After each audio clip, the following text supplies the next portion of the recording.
like to welcome everybody here. First of all, I just put up that screen just because as Canadians, I know that we're all very much and have the thoughts and prayers for those people in Nova Scotia on such a devastating event. And I know that this is a picture, two pictures I had my son take out of his window in Toronto last night when the tower was changing between the colors of Nova Scotia and the colors of the RCMP. So I actually had sent through and they said they would actually send me some photos. So these are photos last night, which I thought were really, really neat for our Toronto and our country to show some respect for what's gone there. So it brings into reality too that there's so many things going on around us. And as we talk tonight about respecting the whole concept of physical distancing and some things.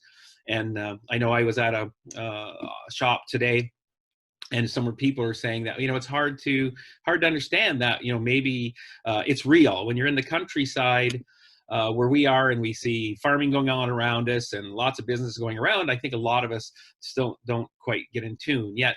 I talked to a friend, and in a local long-term care near them, there's over 100 people that are infected, as well as 40 staff. So when we think that it's not happening around us, it is. And I think we need to understand that we still have to take it seriously as we go forward. So again, I'd like to thank you again for being here tonight and joining in. This is really neat. It's a large group of people help put it together, and we're just going to go through and have some really neat conversations as we go through the night. So if you are a CCA and you want credits, so if you actually can just, I'll show this now, and I'll show this at the end of the meeting. So if you just get your phones and actually hold it up to the screen and use your app, you'll be able to capture that and you'll get a credit for that. If not, take my email address down, and if you send me your CCA number and your email address will come through, I'll put them on and send those into Susan, and you'll be able to get your credits for that. So now just to bring it up here, it's sort of a lot of fun here, but as you look at that screen in front of you, that's actually me trying to take a picture of me to understand how this functions and works. The most important thing that you can look to tonight is there's two ways. There's in the left-hand corner, there is a mute or unmute.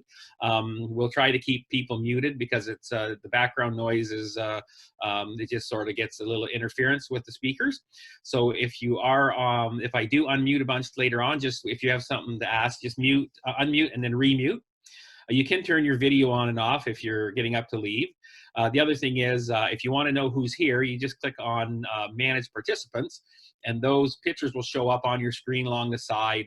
Also, then when you scroll there, you can change it to 1, 2, or 3 different levels, and you're able to actually see who's enrolled. It'll actually put people in order to show the speakers. The other one that I find really cool is there's one there that says Chat. It's also in red.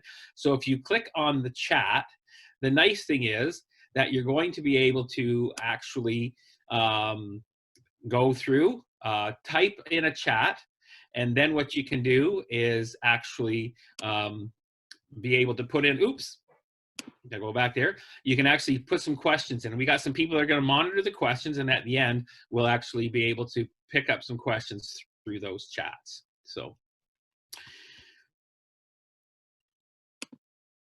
So the question and answer, we've got Anne Vermeersch and Paul Vandenborre, and I know Paul's here. They're going to able to take your questions on the side, and then later in the session, we'll be able to connect back, and they'll actually present your questions later as well.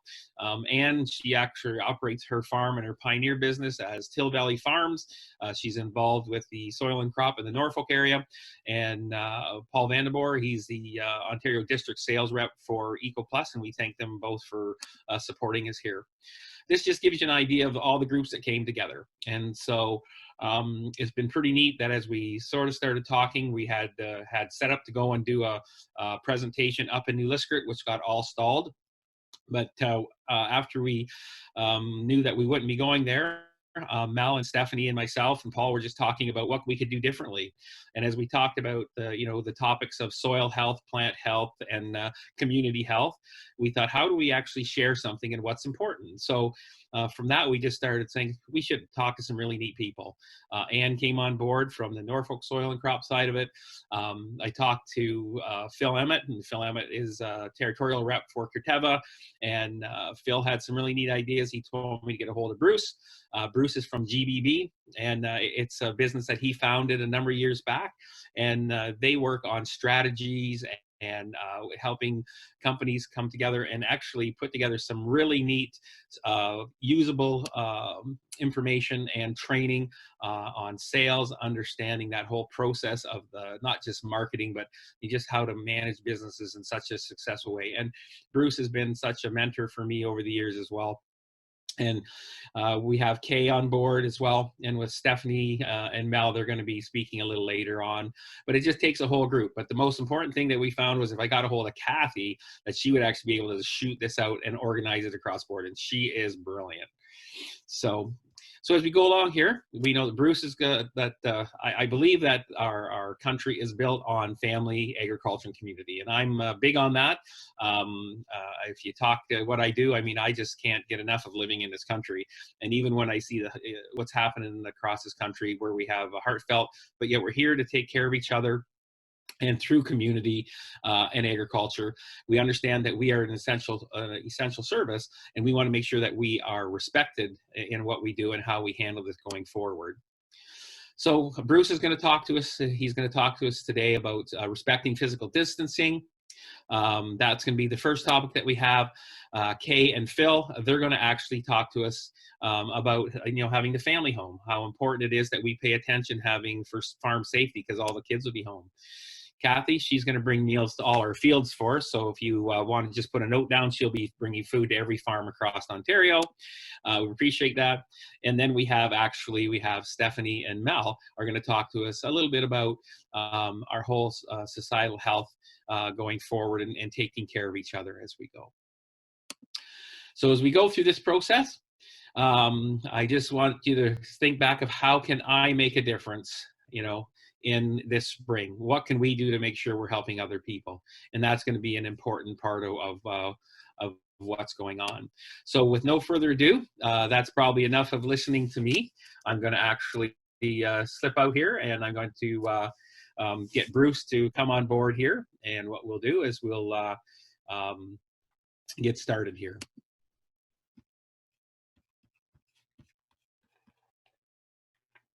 So while Steve's bringing up that little slide deck there that we put together for you folks, I'll say that I'm not a COVID-19 expert, but what we do have a long tenure in our practice, GBB is in helping organizations develop strategy when they run into challenges and problems to try and achieve their goals. So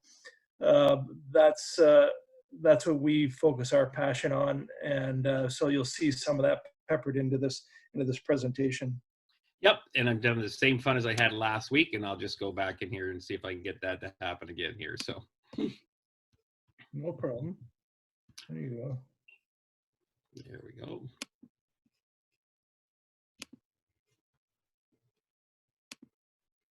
There we go, Bruce.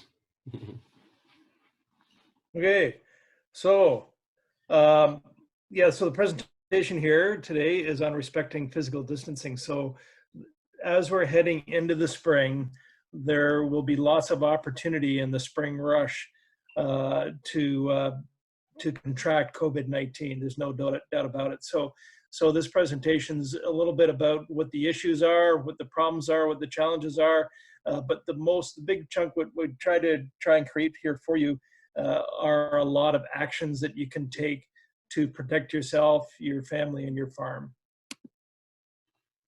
So the two issues we want to focus on, number one is on my farm, how do I respect physical distancing with my family, employees, and my crop input partners, right? The people that I partnered together with to actually get my crop in the ground. Number two, how do I protect my farm from COVID-19 global market fallout? This is just the beginning of the fallout, of the recessionary fallout that is about to come from COVID-19, from all that we read and all that we research.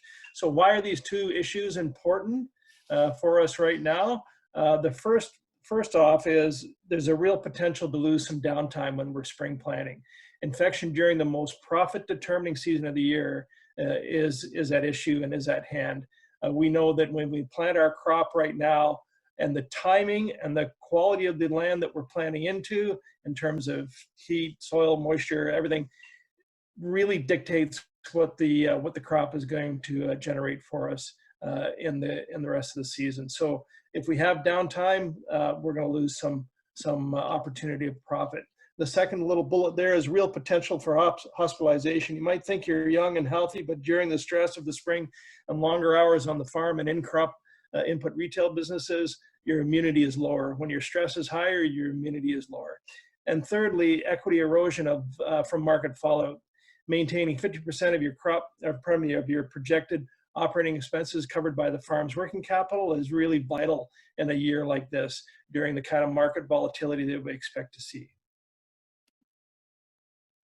So some of the solutions, two key solutions, overarching solutions that we want to focus on over the next couple of minutes here is, number one, implement procedures and processes to respect physical distancing on the farm, in spring planting, and in spring season. Second solution is, what types of actions can we actually implement to mitigate some of the risk of COVID-19 and the market fallout on the farm?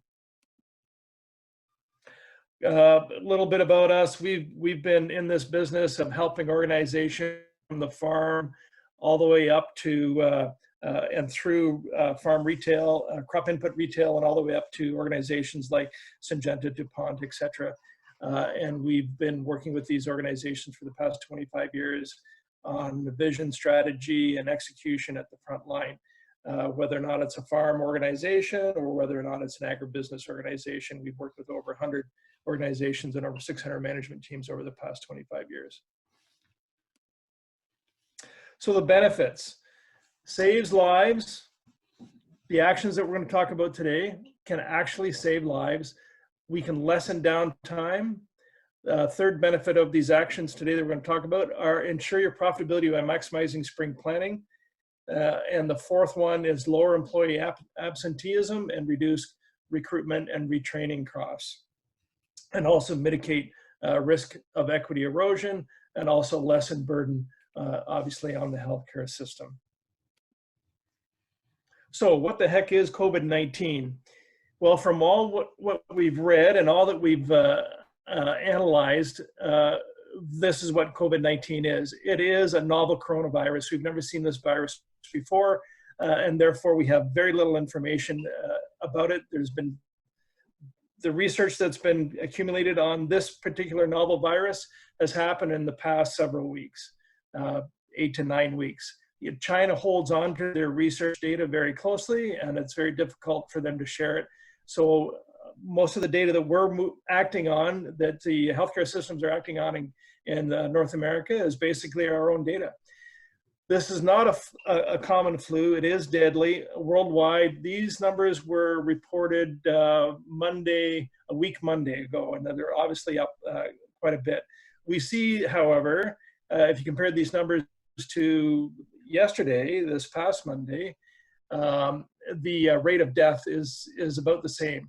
Not sure why Alberta and Quebec is at about 2.7%, and BC and Ontario are about 4%, but we see a huge infection rate in Quebec.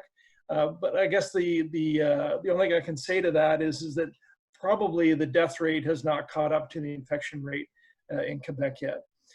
So what's the difference in symptomatic or asymptomatic? We hear a lot about people being asymptomatic. Well, an asymptomatic infection, the definition of it is an individual is infected but experiences no symptoms, right? i.e. they're asymptomatic.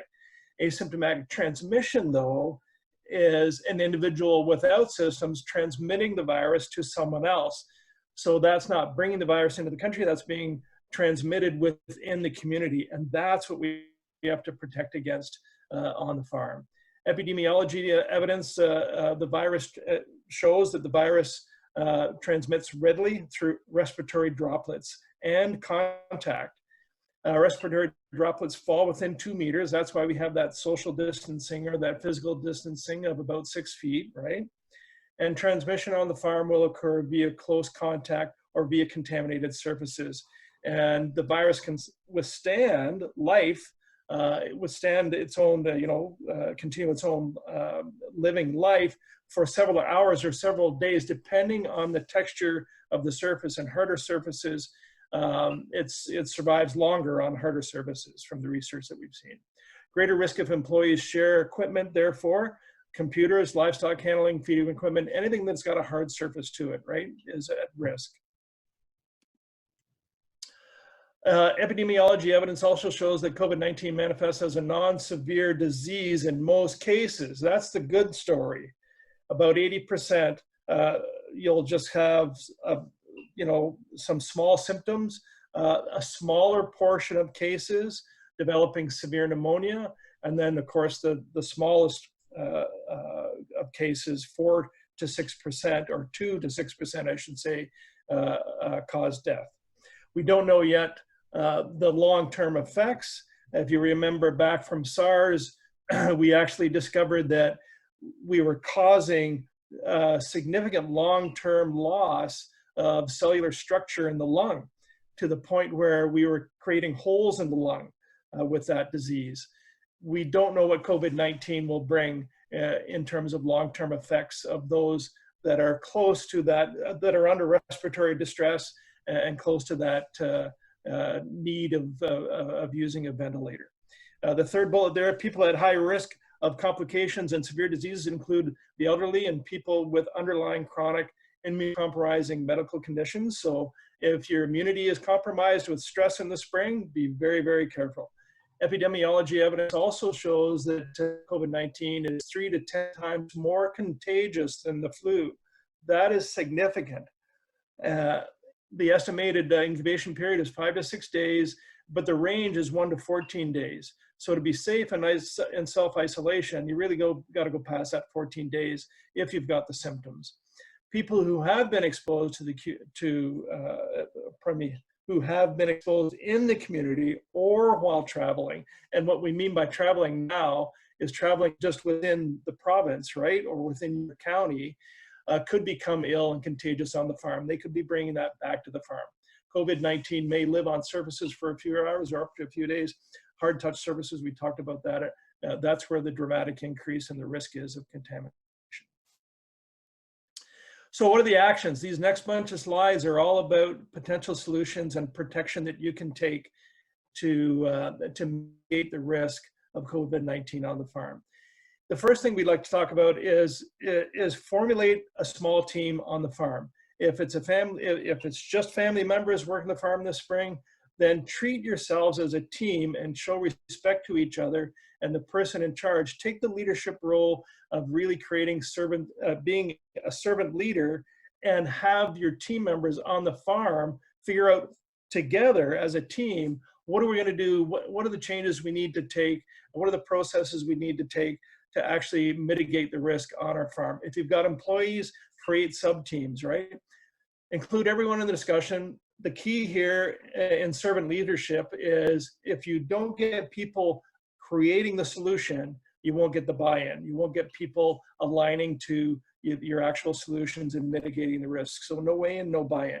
Increases commitment from everyone to do their part, giving them the responsibility to change the processes, empowers them to understand the problem, solve it, and they'll start holding each other accountable as a result. If I'm not part of the solution, if I'm not part of actually defining what the problem is for us and how we're set up on our farm and then solving it, I'm not going to be accountable.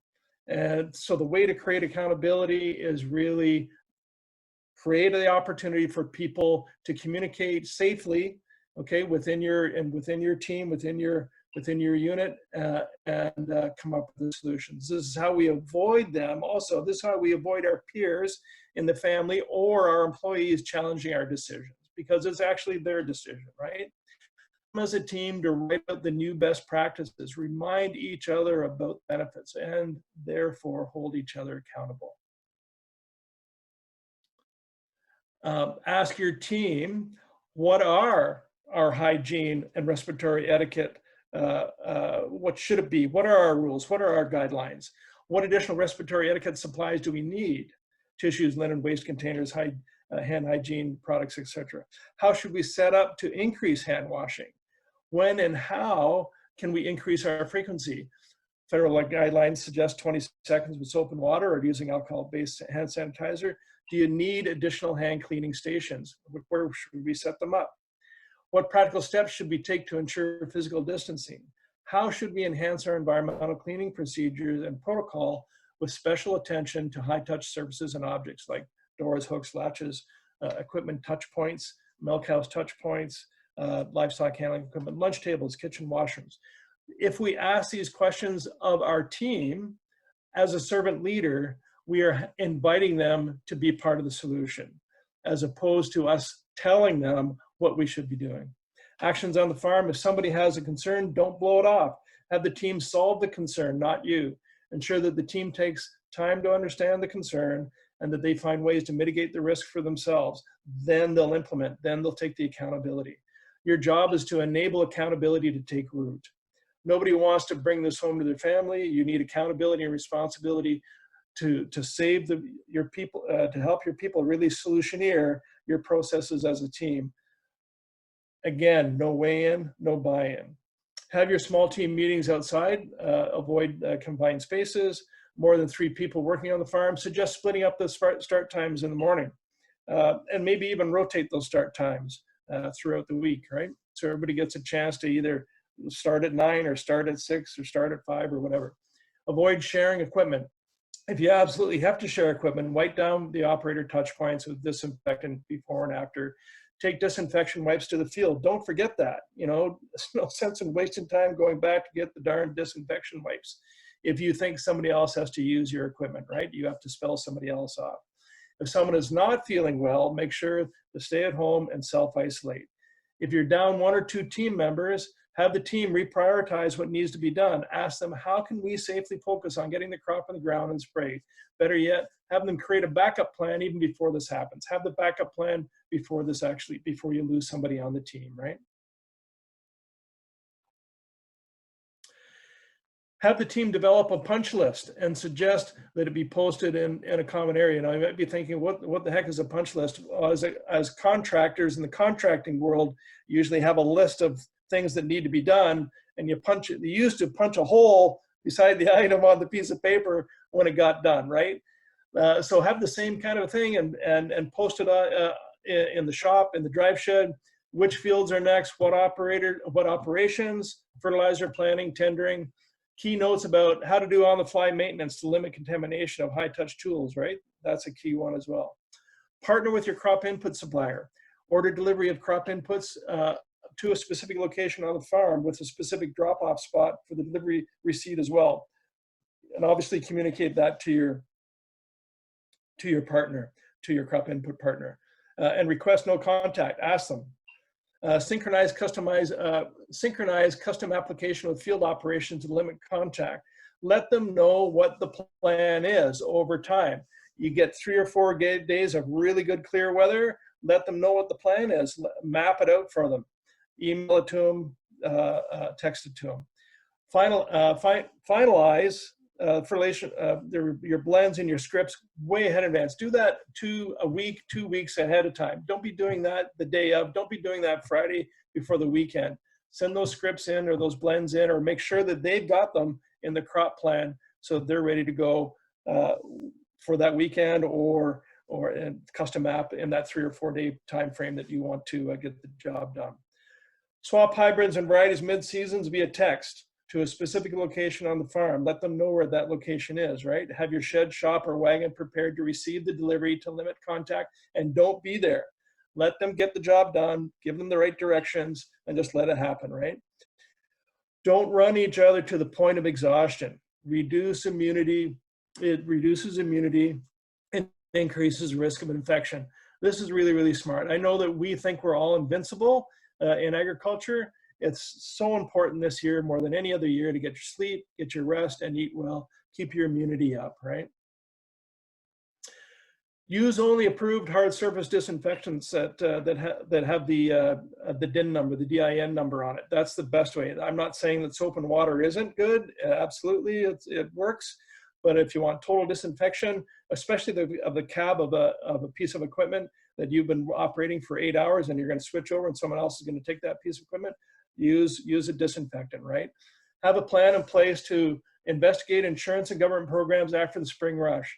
These programs are changing as each day continues through this pandemic. So make a point to follow up and check on these insurance government programs after the rush, and be prepared so that you're getting cash flow into your business at the right time.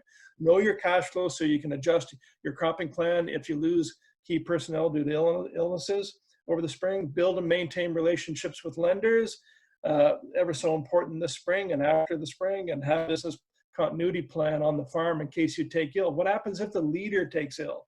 What happens then? Do you have a list of contacts? Do you have a list that clearly articulates your agronomist, the market advisor, your accountant, your lawyer, your veterinarian, your feed and crop input supplier, your cropping plan, where your field records are, and computer passcodes, as well as what's the code for the energy refill, right? Keep it all in one place. Let your second or third in command know where it is and who's in charge. And if you fall ill, you know what they need to do, right? And just remember, continuous and ongoing conversations are key with your team and with your partners that are helping you execute this spring. Get lots of rest, eat well, sleep, and good luck in the spring. Thank you very much.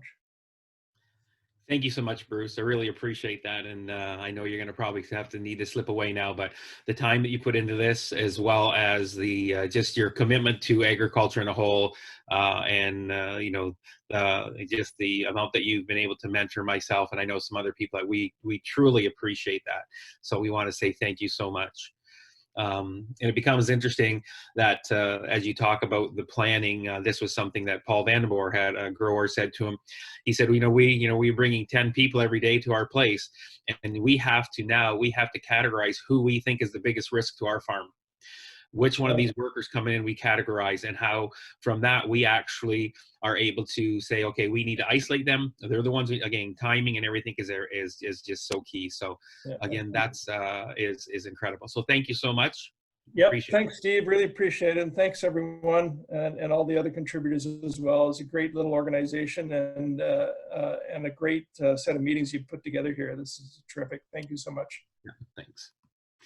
And next up, we're going to actually have Phil and Kay are coming on board here. I think that if you're able to unmute yourselves, can you do that, or do you need my help there? I go, nope, Phil, you look good. I think we're good. Steve, can you hear me? Yep, that's good. And Kay's on board. Hi, Steve. Yeah. Can you hear me? Yeah, we can. So this is excellent. So Phil, again, a very good friend of mine. We've gone through a lot of neat little trials, tribulations, and a lot of fun together.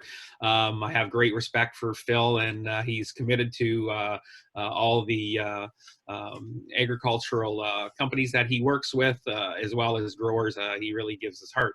Kay, with her own new little business, I sort of followed Kay around, watched her from her John Deere days and into her work for a while with Granular, and now going out on her own. And I just have nothing but great respect for individuals that go out and start their own business with her Willow Grove Ag. And it's really neat, the services. So I'll let you guys carry on, and thank you very much. Okay, perfect. Thanks a lot, Steve, and everyone for having us on tonight. We just wanted to take a couple of minutes and really to dovetail off of what Bruce talked about in terms of farm safety. And because this is a different spring. This is we're all used to having challenges to deal with in the spring, but this is some challenges that we haven't dealt before, and frankly, a different way of doing things, and some different backstops that we probably don't have access to. So really, Kay and I sat down and put together a number of things that kind of all work together, and some things that we need to start thinking about now.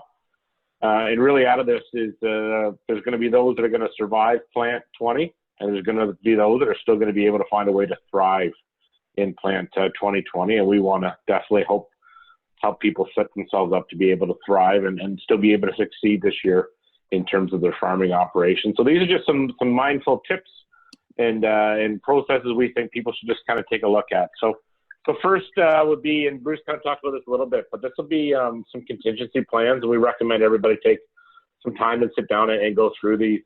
And these are the where and the how will these be communicated into your operation. So how are these going to be posted and parlayed?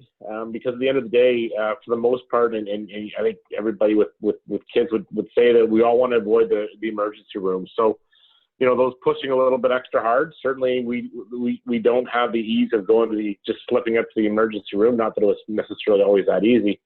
Our health is ever more valuable this year than it's ever been. So we really want to make sure that we do all things with the mind that we definitely want to avoid any accidents or any emergency rooms. So, you know, think about concepts like what happens if the decision maker is not available, and not just not available face to face, like not available by text, not available. They're, you know, you can't talk to them. They're incapacitated. What do we do then? What do we do in our operations if we're short employees? What does that mean? Just like Bruce talked. Do we need to change some operations? Do we need to change some ways we do things? You know, what does each day, or what does our day look like with respect to physical distancing? Like Bruce talked, do we have a plan that you know, the fertilizer gets dropped into the yard, we don't need to be there for it? Have we thought about that? Have we thought how we're going to do it? And then have we conveyed that? And then what happens? I'll be honest, if you think that someone at your operation, including yourself, is starting to have some of the symptoms of COVID-19, do you know what the symptoms for COVID-19 are? And who's kind of the back check for you, right? We have a terrible habit in agriculture for just working a little harder, trying to, you know, digging a little deeper. But if you've got the symptoms, there's big connotations for what that means. So just having those thought processes, those contingency plans is a great place to start. Yeah, so just coming off of what Phil had said, so we have a contingency plan in place. I know that this might all seem a little bit like common sense and maybe what you guys do every season. I know this season is a little bit different, especially when I think about my own operation. Have never farmed in a pandemic before. I don't know if anyone else on this call has before, but again, I know a lot of this is common sense with safety, but there are some other things that we need to take away from this. And like Phil said, that contingency plan is kind of number one from our pre-planning point for Plant 19. And I think that this weekend you'll see things get revved up, that we need to post these rules and regulations before we begin. We need to set the protocol and the procedures to ensure this safety. We don't want to let people wonder what they should be doing for safety. Make sure that you're posting it when someone enters your operation, on your shed doors, on your tractors. What are these regulations you and your team has put in place, and how do you want people to follow that? And that includes your employees, your family members, custom operators, you have suppliers, you have customers, and you also have tenants. And I would say tenants is one that we tend to forget. Make sure you're checking up on them, making sure that they're following a lot of these safety regulations and protocols, just because they may not normally be around when you are going out to plant this season. So you just have a few more bystanders around that you just need to be able to post that because they're not going to be around for your briefing. For example, and this is one thing that Phil and I both chatted about when we kind of came up with a lot of these slides. Something that we're kind of used to just going up to a tractor and being able to open it and talk to the driver, not necessarily the case this year, and what people might be comfortable with. So for example, being able to post a note on the tractor door with a number for them to call, whether it's a supplier coming up, delivering seeds straight to the field, whether it's someone delivering meals, that sort of thing. They can call or text, and having that information posted on each tractor, and maybe who they need to contact to get that information face to face, rather than have a face to face conversation. So we go from that, posting those regulations. So Kay and I really talked that we need to train our bystanders, because, you know, frankly, we need to think about the people that really don't know what we do, and they don't understand the capacity of what we do. And really this boils predominantly around the non-agricultural people and frankly a lot of kids that are probably going to be around some machinery that generally would have been in school, you know, for a lot of our operations. So, you know, frankly, people that aren't from agriculture are generally amazed and awed by our machinery and our operations to the point that they don't recognize the dangers that they pose. So, you know, we can't use the example of a sprayer drives in and it unfolds to, you know, an extra 50 feet on either side of that machine. Our neighbors got one, and I took our daughters down to see it, and it awes them in the size of these machines, and most people don't understand or recognize the dangers that they can potentially present because they're not close to it. You know, and again, a lot of these kids and a lot of these adults would generally be at work or in school and would not be around for a lot of our operations. So we do need to just take some time and especially, you know, like I said, those tenants or those rental properties, just make them aware that, you know, maybe they got a ride in the combine in the fall, but they really this spring will be off limits being involved. You know, and also, you know, those same non-agricultural people and kids just around some of the, you know, the chem wagons or the fertilizer wagons or seed in the back of the, you know, they pose dangers as well from toxicity. So we just want to make sure they're aware because, like we said, you know, they don't understand the danger and they don't know what it is. They don't maybe know what to be afraid of. You know, then and that parlays into that, you know, potentially skids or totes of product. For sure, most of us in this call have seen incidences where those skids have maybe become unstable, and so we would generally expect it.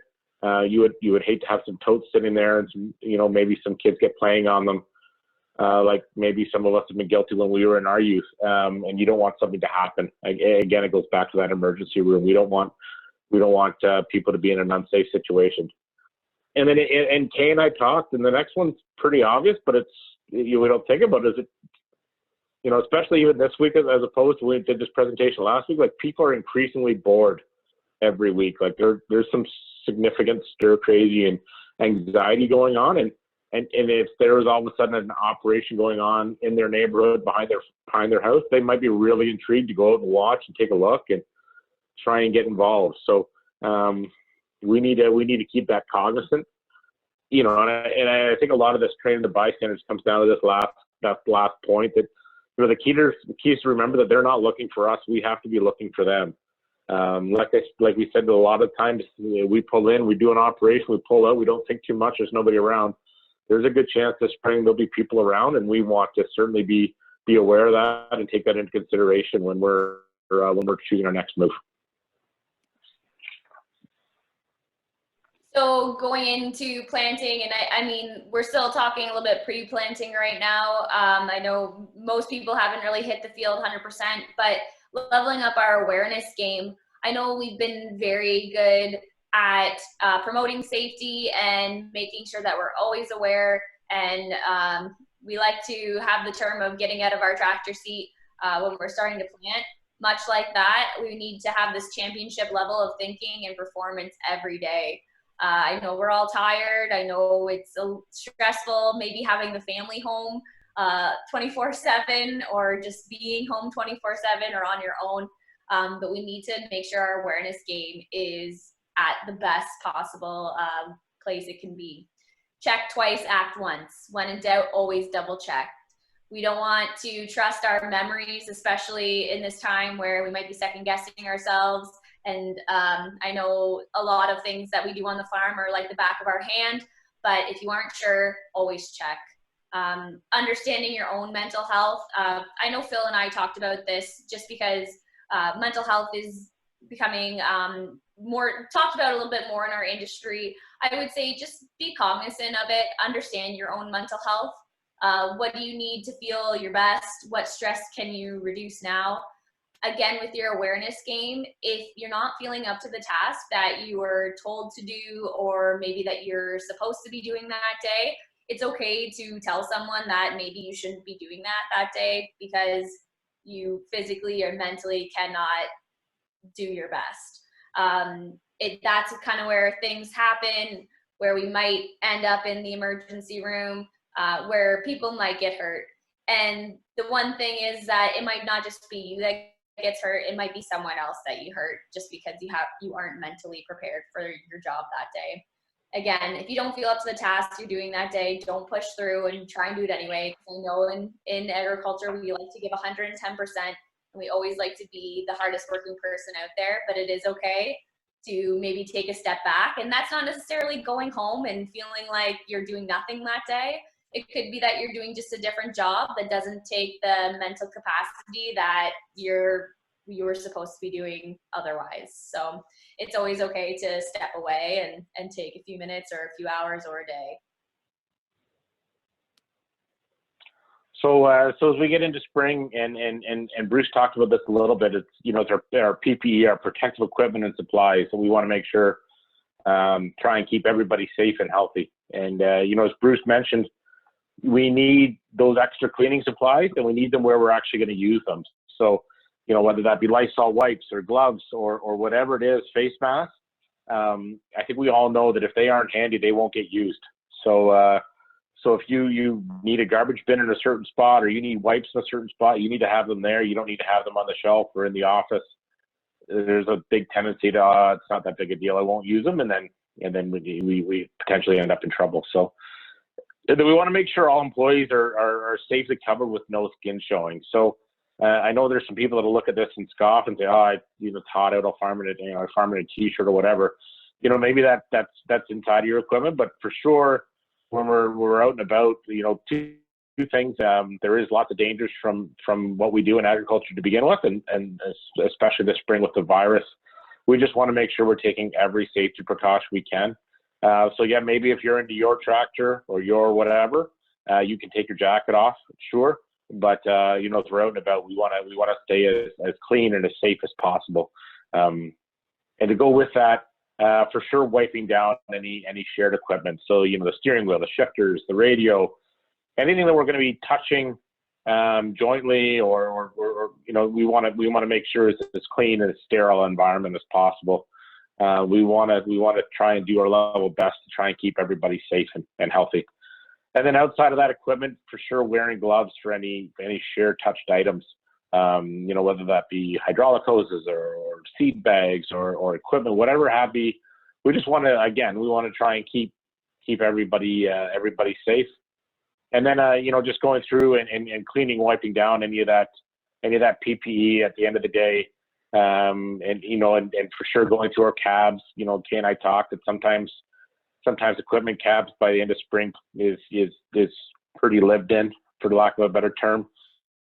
But you know, taking a couple of moments every day and removing any garbage or loose items or the extra socket wrenches or whatever. Just really trying to take order of everything and keep everything clean.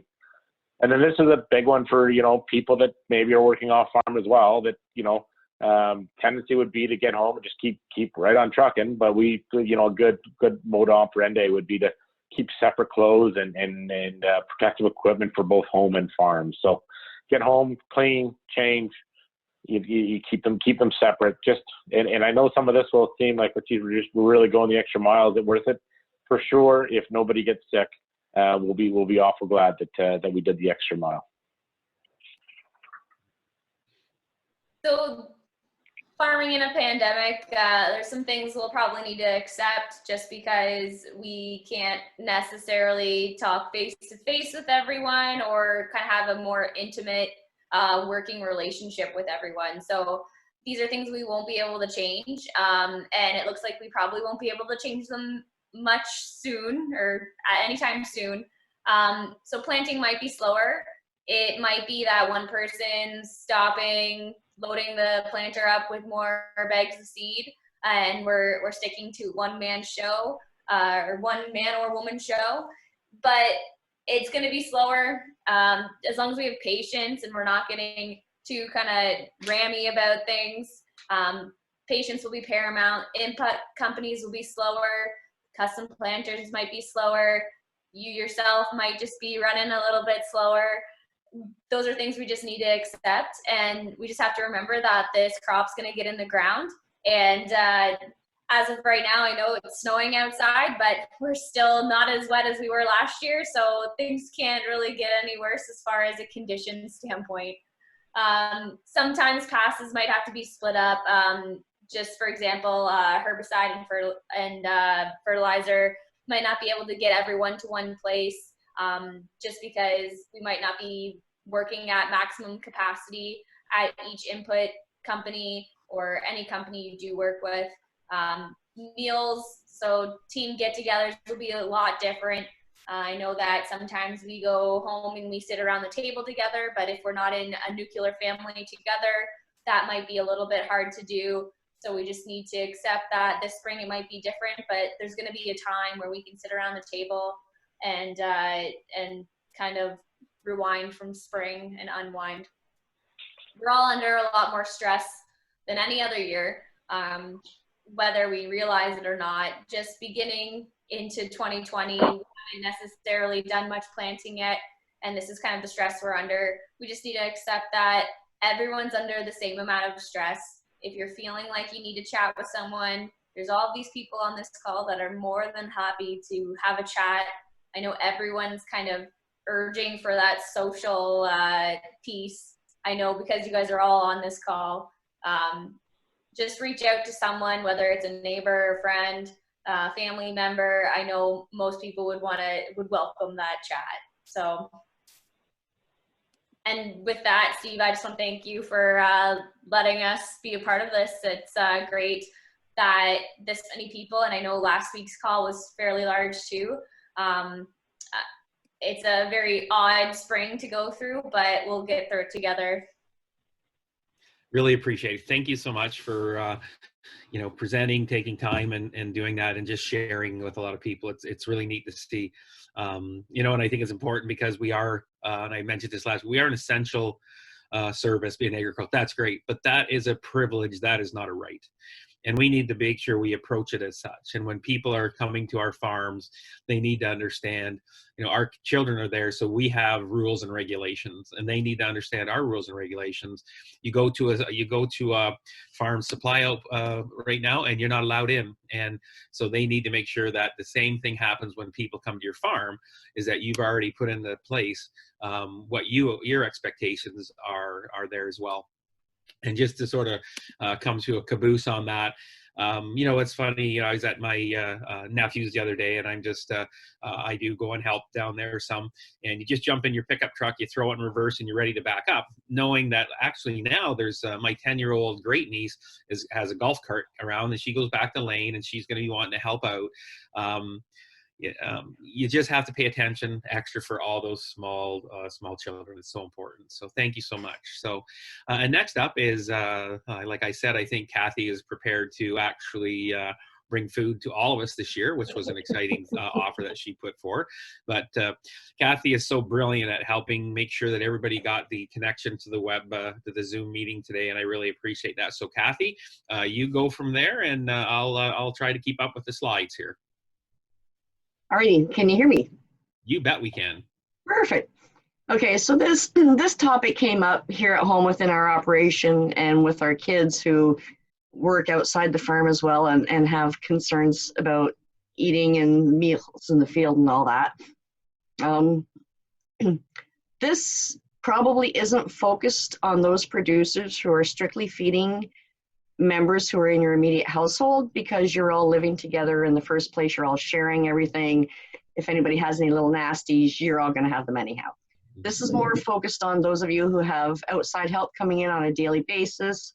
Maybe you have a retired neighbor who likes to come and help drive a tractor for a few weeks in the spring and the fall. Or if you have a customite coming to do your spraying and you want to take them out coffee and cookies in the field, this is more the focus of that. And if you're preparing food for more than 9 people at a time, you fall under other provincial food regulations, and I'm not even going to try to attempt to touch that right now, but I think probably you know who you are and you can deal with that on your own. So next slide, Steve. Disclaimer, yeah, I am definitely not an expert in food safety or viruses or anything like that. But because this conversation had come up here at home and with others that I've been talking to, I did a bunch of research online with the Centers for Disease Control, with the CFIA, talked to a bunch of different people within the public health sector. The very first people I talked to were our wonderful people with the Southwest Public Health Unit based out of Woodstock and St. Thomas. And their immediate response was, next slide, Steve, don't do it. Not because of any food concerns of any sort, but because it is pretty much impossible to provide adequate hand washing facilities when you're out in the field. Pretty hard to throw a good wash stand on the tailgate of a pickup truck when you're taking food out at the same time. So that was their major concern. They actually told me flat out that farmers should not be drinking or eating anything in the field while they're out there. And realistically, we know that's not going to happen. Even if you just want to take a coffee with you out to the field, you're not going to wash your hands before that. But that was their suggestion. So I'm going to try and come up with some tips and tricks, not to tell you what to do, but just to help you make an informed decision on how you want to manage these things on your own operation. So Steve, next slide. So COVID-19 is a virus. Viruses do not grow, so it's not going to multiply on your food, sitting in a cooler, waiting for half an hour before somebody eats it. It's not going to multiply on your dish rag, but it can survive on food and especially on hard surfaces from anywhere from a few hours to a few days. So you do need to be aware that it can survive. Next slide, Steve. Cooking food, making sure it reaches an internal temperature of 74 degrees Celsius or 165 Fahrenheit will kill COVID, but it's not known how well it survives refrigeration or freezer storage at this point in time. There has been no results on that yet. But like Bruce said earlier in his slide, the virus is spread by respiratory droplets. So to date, there has been no evidence that it's been spread to anyone by ingesting food made by an infected person or through any other means of sharing food. Theoretically, the only way that the virus could be transmitted is if an infected person coughed or sneezed on the food while they were preparing it, and that's just wrong by any circumstances beyond this situation anyhow. So it's recommended that anybody who does test positive to this and who is infected does not prepare food for anybody else, but there is a very low risk of transmission through food itself for this virus. Next slide, Steve. So if you are preparing food for others during this time, you'll see here, this is an ongoing recommendation. Wash your hands, wash your hands, wash your hands. So wash your hands before you start preparing food, wash your hands while you're preparing food, wash your hands after you package the food, after preparing it. Just wash your hands frequently. When you're preparing food, it's recommended that you use utensils and try to avoid bare hand contact as much as possible and keep washing your hands. Take out meals. If you want to run to town, grab meals for your truckers and takeout food has been shown to be no greater or less risk than anything that is home prepared. Like I said, the virus may survive on the containers. It's not likely to be transmitted through the food itself. There's been no evidence to date of any infections being transmitted in this way. Next slide. So when it comes to eating meals that are prepared for you, again, avoid bare hand touching. Wash before you eat, wash after you eat. Use utensils, use serviettes if you need to pick up a sandwich rather than using your bare hands again. But definitely try to wash your hands in the best way possible before and after eating. Hand sanitizers work, but they're still not as efficient as a good soap and water wash for 20 seconds.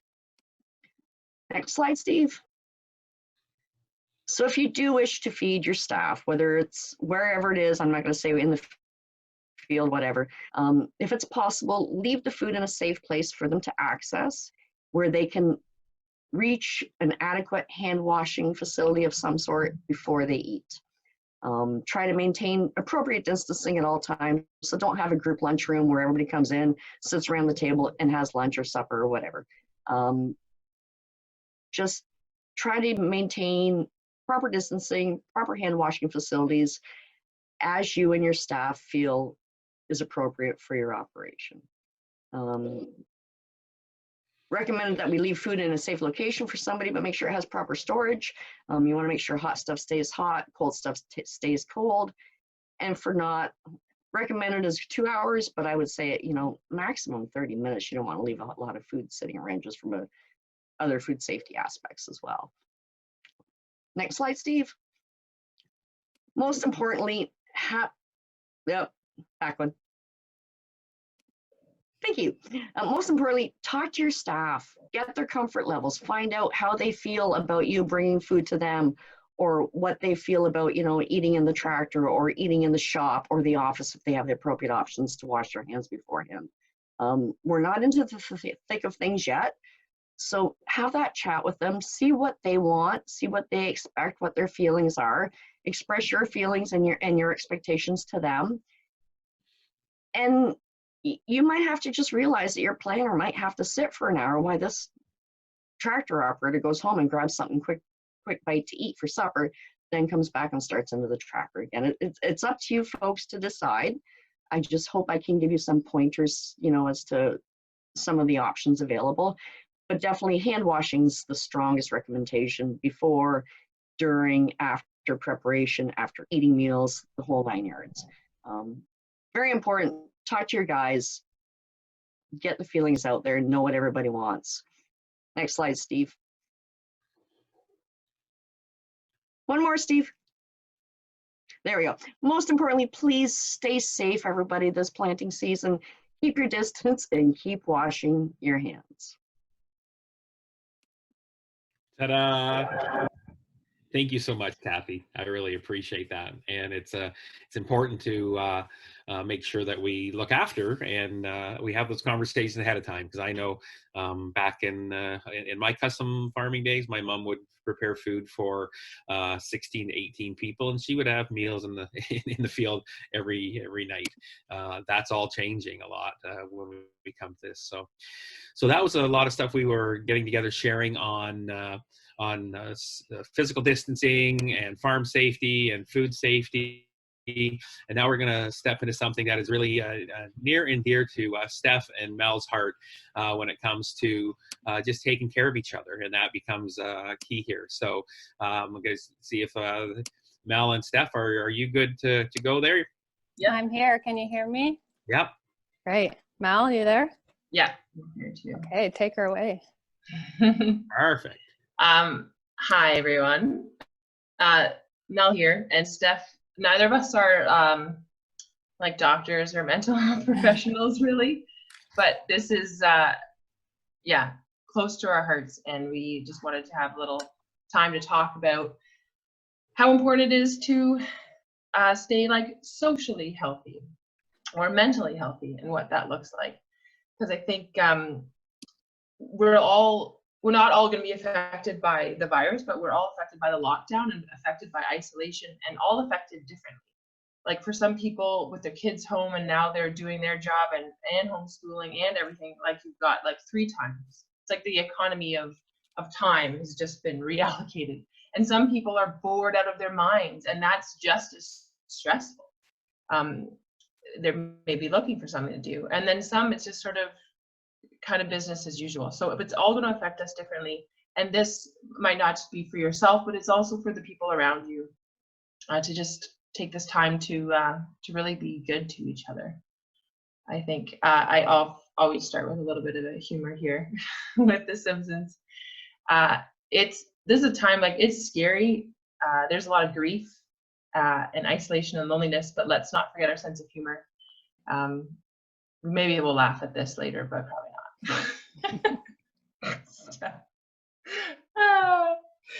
So the first, these are little tips for surviving lockdown. The first is acceptance, our ABCs.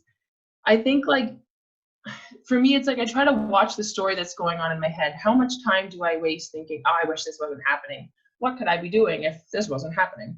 And we just get kind of caught up into a little bit of a loop sometimes, and fear doesn't help that. So just being aware of what's going on in our heads. This is a mental game. But the first is accepting that this is happening. We're not going to change it. We're also not going to like solve the world's crisis. Like, just accept that this is what's happening right now, and it's not going to last forever. Steph, you want to add to that? Yeah, I think we're all probably spending a little too much time in our heads maybe, but that's kind of what the lockdown provides. I know radical acceptance is something that I have a challenge with, but if we can try to kind of embrace the slowness, the slow pace that some of us have during this lockdown, and kind of understand our emotions, it might help to kind of accept things as they are and accept the things we can't change. That kind of leads us into our next point, being grateful. I really think this crisis provides us with an opportunity that maybe we wouldn't or we couldn't have done before without it. So there is kind of a blessing and a sense of gratitude that comes with that. It's hard to kind of see those things right now. And like Mel said, maybe we'll laugh about this in the future. I know for me personally, starting a journal, whether that be a gratitude journal or just writing down kind of your daily events and happenings, you know, it really kind of helps you kind of process maybe the sadness and the pain that you're going through and kind of put a gratitude light on it. Yeah. Mel, anything to add? Yeah, I think it's more than just like counting your blessings. I really feel like writing gratitude and being like very specifically looking for the things that are going well and the people that are around you that you absolutely love. It reprograms your brain, so you just start, instead of just going down, spiraling down, you can actually start to make a virtuous cycle of the miracles that happen every day, despite all this. Next is connecting with loved ones. I hope you've all figured out that Zoom is amazing, and there's many other apps and all that to help you connect with loved ones, to see their faces and to try to have some sort of connection. It's important for our mental health and our whole just physical health, really, just to have that socialization and connect for your sake, but also for theirs. I think often, like, we think, oh, they must be having a hard time, I don't want to bother them. Let's intrude into people's lives. Like, I would hate to know that one of my friends was actually having an awful time and I just never reached out to her or him. So reach out. Yeah, I challenge everyone to, you know, pick up the phone, try and pick up the phone once a day and just call someone maybe you haven't talked to in a while. I know Zoom is great and there's lots of other apps, and texting is great too, but sometimes it's just really nice to hear someone's voice. And, you know, if I don't want to pick up, I won't. And maybe it's just nice to hear that message later on. But I think hearing people's voices is so nice right now. So I challenge you to do that. And also, again, using this time to not just connect with others, but ourselves as well. Yeah, and that kind of leads into the next point of limiting our news takes, so kind of being cognizant of our emotions. Maybe if you're feeling really shitty or down or anxious, maybe don't watch the news that day. There's a lot of crazy stuff going on, and just being, you know, cognizant of how you're feeling when you're consuming social media and the news, and maybe taking a break if needed. And, you know, there's a lot of good stuff going on as well, and Mel kind of has some good tools in the next slide. But maybe, you know, watch some funny stuff. There's some great, I know John Krasinski has like a some good news thing on social media that's just, you know, good for a laugh. So just kind of following maybe funny people, or flooding your social media with good thoughts can really help at this time. Totally. And really ask yourself, what do I really need to know right now? Like, what for today, what do I need to know? And where's your source of information? Like, maybe it's more local information. Like, it's just the local paper, you don't have to listen to Justin Trudeau and get all into Donald Trump weirdness, and just like let it go, focus on what you need to know, go on with your day. Next is getting outside and exercising, which is pretty much farming. I understand that, but there's also something to just taking a walk and watching nature wake up. Spring is a great time to get out and just realize you live in such a beautiful world, and yeah, nature didn't get the memo that they're not supposed to be congregating. As long as they don't keep the parks closed, but yeah, enjoy the outside. And exercise is just a form of self-care, and that really is, part of stress management and as a bunch of people have already mentioned today, that, helps with our immune system. So we really have to be careful that we don't push ourselves too hard, especially in agriculture as it picks up, burnout is a problem. So just make sure you take time for self-care, and that looks different for everyone, exercise, eating healthy, sleep, socializing with friends, activities and hobbies. All can go a long way in keeping you healthy physically and mentally. And you have to make it a priority. So that goes into the next, setting a routine and schedule. Schedule in your self-care things, schedule in your exercise, keep a bit of a routine. I think it's like day 1000 of quarantine, right? Like, I don't even know what day it is. We're all arguing about it. No, it's Tuesday, it's Sunday. I don't know. But having a little bit of a routine, I think, keeps us sane a bit. Maybe that it doesn't apply to a lot of people in agriculture, as a lot of things are keeping going, but maybe your kids or someone else who's working from home, kind of keeping structure for them can really help. Mm-hmm. Yeah, structure kind of keeps you from floating off into chaos. Yeah. If you do work from home, like I do, I find putting on pants is really important when I go on a call like this. Just like trying to get in the rhythm of what you normally wear going to work. Sometimes that helps if you're dealing with people that have to stay at home and work from home on the computer. Now the next is patience and compassion. Let's get this sucks and it's not going to last forever. But let's be as patient as we possibly can with ourselves and with other people that you might be cooped up with. And maybe kids will look back at this lockdown. I think it was the best time they ever had with their parents, or they connected with their family. Like, this is an opportunity to be with people that you love, hopefully. If you're alone, then love yourself. But be really, really good as you can. Yeah, it's a highly emotional time, and it's not easy. A lot of people's lives have been, changed drastically. So yeah, going along with having patience and compassion, just be sensitive, because, everyone is dealing with this differently. It's normal to have mood swings, bad days, and that's okay. Reach out if you need help and talk to others. It's going to be hard. We're going to have bad days. We're going to fail. But I think you just, forgive yourself, forgive others, if you lash out or get angry, and just show up again and again and try and do better. And it's a hard time for everyone. So yeah, patience, I think, with yourself and others goes a long way. And that kind of goes into our final point of contributing, just showing up. And we're all doing that tonight by being on this call. And I think, the point of this Zoom call, as Steve mentioned, is to contribute better to our families and our agricultural society and our community a bit better in this crisis. So I hope we can take, some of these tools. And if we work together, we can kind of come up with different solutions of how we can do things better and hopefully come out of the side, not normal, but a little bit better. Mm-hmm. Every crisis is an opportunity to. Yeah. You never know what good things might come of this. But yeah, I always think like having a mission, a purpose, like think of what you want to accomplish in this time, or what's your context, like looking back, how do you want to be during this scary time, I guess. And maybe it's just on a day-to-day basis, right? How do I want to be today? Well, yeah, even just sometimes it's small, like just for the next hour. But having a higher purpose and a bigger mission vision for your life and what you want to do helps me for sure. Like, just get my head out of my butt and get looking around to the people around me and who else might need help and how we can brighten other people's day.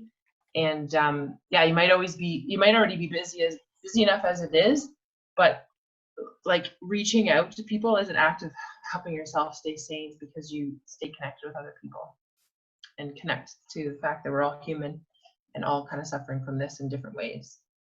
So next slide, Steve, thank you. If you need a pick-me-up, go to coronavirus, make sure you spell it right, coronavirus.org. Karuna is the Sanskrit word for compassion, and it's just like all over the world, just beautiful things that are happening. Because humans are amazing. And sparkontario.ca is opportunities to volunteer. If you're bored, or even if you just need to get out safely, obviously, but in literally just get out into someone else's space and help someone else. These are all links. Like, I imagine you're going to be getting the PDF, and so you could take this PDF and just click any one of these things, and it would take you to the website. House Party is how my family and I connected on Easter. It's just like an app that has the game built in, so you can see each other's faces, but then you can also play like trivia and a bunch of other things. So it's a fun way to engage, especially with small kids. And the next few are just other games that you can just all play online together, just to be together, even though you're apart. Facebook, gaming, Skype and WhatsApp, obviously. But the next column I love, like Headspace and Calm. They're apps that there's definitely free trials going on now. Just help you just breathe and like let go of these thoughts, let go of the fears. And but then there's also personal development. If you want to learn a language or teach yourself guitar, or just if you're going to be going down a rabbit hole on YouTube or on social media, then just take a TED Talk instead, because at least you'll learn something and it won't be as freaky. Pebble Go is great for kids. Audiobooks, there's so many resources online to help fight the boredom for those that are struggling with the boredom. And a lot of you probably aren't, but Steph or... And yeah, really quickly, we wanted to just leave you guys with some resources. As Mel said at the beginning, you know, we're not mental health professionals, we're advocates. This is definitely something near and dear to my heart. I definitely have a lot of COVID anxiety in the last few months, have been, you know, a struggle, good days and bad days. And I've used a lot of these things we've talked about and tips and tricks to get through. My dad is currently really struggling with his mental health, so I've used a lot of these resources. So I'll just run them through quickly with you. And again, you can click on them and they'll take you right to the page, which is great when you get the PDF. So the first one, the Canadian Mental Health Association, is great. They have a lot of free resources out there. They have support for individuals, so that's the For Farmers link, but also for families. I think it's important. Sometimes, you know, if you know someone's suffering with a mental illness, they're all sometimes not in the right space to reach out for help themselves. So as a caregiver or as a family or friend, you can reach out and get assistance and help and kind of, you know, receive support that way. So that's great. Farm Credit Canada and Do More Ag, they just have a great space online for like sharing stories. And it's kind of nice to hear, you know, positive stories of people who have struggled in agriculture, and just a good community. You can kind of jump on either of those and share. They obviously have a lot of events, but those aren't happening right now. So follow them on social media and you can kind of chat with people, which is nice. Mindshift is a really awesome free cognitive behavioral therapy app. It's sort of like having a therapist in your pocket. So it's great. You can kind of check in whenever you want, but it's really cool. I suggest you download that. Just kind of asks you questions. You can learn, set goals, that sort of thing. You can also reach out to local therapists. I think they have some on the CMHA website. And at the bottom link, the reach out one, because a lot of therapists are doing online sessions. So it's kind of nice sometimes. You need to talk to someone who's not a family or a friend or just a professional, right? The Mind Your Mind app, that's the website. The app is called Be Safe, I believe, but that's tools and resources for young adults. And then the Am I Understanding are great videos for kids. So if you're kind of struggling to talk to your kids about this crisis, there's some great videos about anxiety and worries on that website that are kid friendly and really, really great. So check them out. And then the last three, the 211 is sort of an all Ontario, all services kind of crisis line. If it's not a 911 emergency, you can go on there. The Here 24/7, the first one is for Waterloo and Wellington. And then the final one, Reach Out 24/7, is for Elgin, Oxford, and Middlesex. They kind of put you, they're 24-hour lines you can call and just talk if you're having a mental health crisis, which is really great. Mel, anything to add there? No, you did a great job. So. Well, thanks. Okay, then, yeah, I think the last slide, if you, there's our information, so we're always happy to Yeah. Thanks, Kathy, what you said. Yeah, Kathy said, yeah, Mel will definitely brighten your day, so I call her. give a pretty mean pep talk if anyone needs one. She'll get you out of bed, yeah. Just call. No, I get that. Like we're all in this together. It's this strange irony is that we are in this situation with a virus and a pandemic because we're so connected that in 100 days it spread around the entire world. We are so connected, and now we have to isolate. But yet we are more connected than ever before. We are all in the same boat. We're all facing this together. Everyone is equally susceptible to it. And we're going to overcome this together, and we're going to get through this together. And who knows what amazing connections are going to come out of this. Perfect. You know what I mean? So Thanks, Steve. Stay positive as you can, and honestly reach out. I'd love to chat with anyone. Mel loves to chat with anybody. I do. Well, again, I'd like to just thank everyone for joining tonight. More so, I want to thank all the speakers that were here, and I know some had to slip away. It's the second time we've gone through this, but it's just amazing your commitment and just volunteering your time to try to make a difference, and I know we are making a difference. So I don't know, Paul, if there's any questions that you saw in there, Kathy, but one answer is that yes, I will have all the slides to Kathy yet tonight. So all the presentations from Bruce, from Kay, Phil, and Kathy's, and then from Mel and Steph. I appreciate that. So did you have anything you wanted to add in here, Phil or Paul, at this time? Yep. Yes, I would. From Thursday night, there was a question about gloves and masks, and they are in short supply yet, and we can't really give a name of any one place. So just check your local normal suppliers and then go from there. And once you do find some, tell your neighbors and they'll be sold out. But it's just keep looking, and there's more on the way, I'm sure of it. And then one last thing is there are people out there that do not understand this and keep coming up to people too close. And I've heard of 4 different instances, 2 related to me, but and it was interesting. I just heard you need to empower yourself and your staff to tell those people to back off. They don't realize the damage they could be bringing to everybody. So empower everybody to tell them to stand down and stay away. That's all I have, Steve. Thanks, Paul. I really appreciate that. So, and like I said, this information, well, Kathy will pass it on, and we hope that there was some neat information that you were able to come tonight. Again, it's so important. We're forever grateful for our essential services, of which we are essential services as well in agriculture, and it's really neat. I just think we have to totally, again, respect the opportunity that we have to take care and serve our neighbors. And when it comes to just small things, it's like, I'm just going to use a little bit of my past 32 years as a volunteer firefighter, and I've retired from that a while ago. But I know our local group, and most of them are farmers. They attended a call just this weekend in the small town that we're near, and for sure that person is. They feel that person has COVID. So now we have every firefighter has gone into isolation.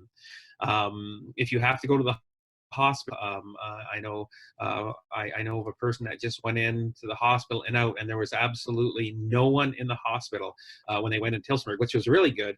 The other side is they're isolated for 14 days just because they went to the hospital. So I know that we play with this, and some people don't take it seriously. Some people think, well, it's not around here, but I know I have some very close people to me that have gone through it over 3 to 4 weeks ago. So it's real. It's real. So make sure you thank and take care of your neighbors, and make sure that you actually make a difference as well. If you're a CCA, please take note of that number on here, or just email me and we'll pass that through. I'll make sure that you get your credits in place. And finally, I just want you to have a safe and prosperous spring to everyone. Again, we have an important role ahead of us. We know that, agriculture is going to be very interested, and there's going to be some stressful times out there, but we just need to take care of each other. And I'll just finish with, as a firefighter, it was the same thing. I never got called to anybody's place because it was their favorite, best day. We were called when it was the worst day of their life, whether it was an accident scene, whether it was a fire. And my heart totally breaks when I see what happened in Nova Scotia. And it becomes very real to me, knowing that people step out to help their neighbors. So what we have to do is we have to step out. We have to take care of each other, but we have to stay safe. So thank you again. And I actually will stop sharing this. And what that would allow me to do is I will unpause everybody, or unmute everyone. And I just want to wish you all the best, everyone, and have a wonderful spring. Thanks, Steve. Good job. Thanks, Steve. Stay on if you want to talk. Yeah. Well,